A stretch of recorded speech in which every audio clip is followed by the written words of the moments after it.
friends, welcome to my channel 5 Minutes History. In this video, I bring you the story of Peshwa Bajirao I, one of the most charismatic and dynamic leaders in Indian history and one of the greatest military generals of his time. Peshwa Bajirao I, also known as Bajirao Ballal, was born on August 18, 1700 into the prominent Bhatt family of Brahmins in Sinnar near Nasik, Maharashtra. His father Balaji Vishwanath was the Peshwa or the Prime Minister of the Maratha King Chhatrapati Shahu. Trained in administration and warfare from an early age, Bajirao displayed exceptional strategic and leadership skills. At the young age of 20, he was appointed Peshwa by Shahu, who recognized his potential to lead and expand the Maratha Empire. Unlike many contemporaries, Bajirao believed in aggressive expansion and refused to be content with merely safeguarding Maratha interests. His motto, "Strike where the enemy least expects you," epitomized his military strategy. In just 2 decades, Bajirao transformed the Maratha Empire from a regional power into a formidable force that challenged the might of the declining Mughal Empire and laid the groundwork for the Maratha supremacy in India. One of Bajirao's most significant achievements was a series of lightning-fast military campaigns, which earned him a reputation as a brilliant general. He fought over 40 battles in his career and was never defeated, a rare feat in Indian history. His most famous campaign was the Battle of Palkhed in 1728, where he outmaneuvered the Nizam of Hyderabad using superior mobility and surprise tactics.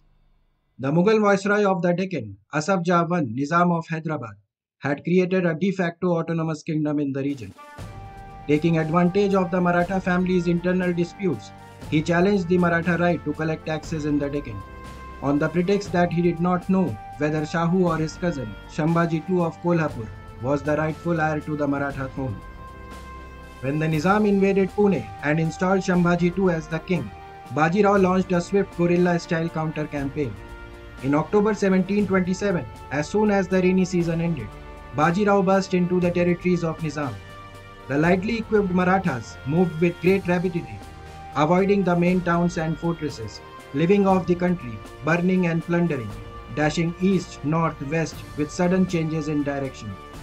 The Nizam had mobilized his forces and for a time pursued them, but he was bewildered by the swift, unpredictable movements of the Marathas.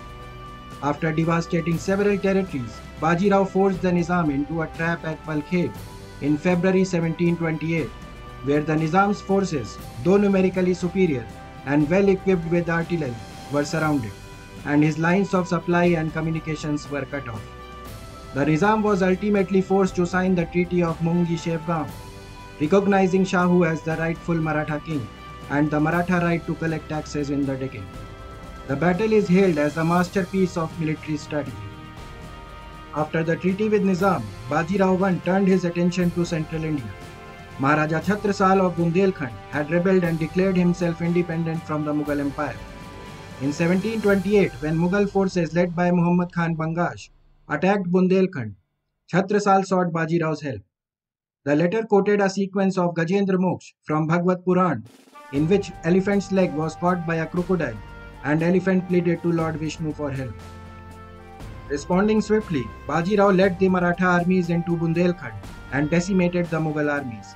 Maharaja Chhatrasal was restored and acknowledged as the king of Bundelkhand, who gifted a third of his kingdom to the Marathas and also married his daughter Mastani to Bajirao. Later that year, Marathas also defeated the Mughals at Amjera, securing Maratha control over Malwa. By the end of 1729, Maratha dominance in central India was firmly established. In 1735, Bajirao turned to Rajputana and secured tax rights from Mewar and Jaipur through skirmishes and diplomacy. He also established Maratha dominance in Gujarat and over the Siddhis of Janjira. When the Portuguese broke their agreement on Salsette Island and oppressed Hindus, Bajirao led attacks on northern Konkan, including Daman and Vasai. The Marathas eventually defeated the Portuguese and captured the forts of Vasai and Salsette. Maratha armies took away several church bells as spoils of war and placed them in Hindu temples across Maharashtra. In March 1737, Bajirao launched a bold campaign against the Mughal capital Delhi.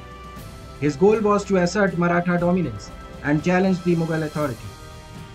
He believed the Mughal Empire was in decline and wanted to take advantage of the situation with aggressive expansion into North India. He is reported to have said, "Let us strike at the trunk of the withering tree, and branches will fall of themselves. Listen but to my counsel, and I shall plant the Maratha flag on the walls of Attock." His army swiftly marched north and defeated the far superior Mughal armies near Delhi, forcing them to retreat. Though he didn't occupy the city, the attack showcased Maratha power and marked a decline in Mughal influence.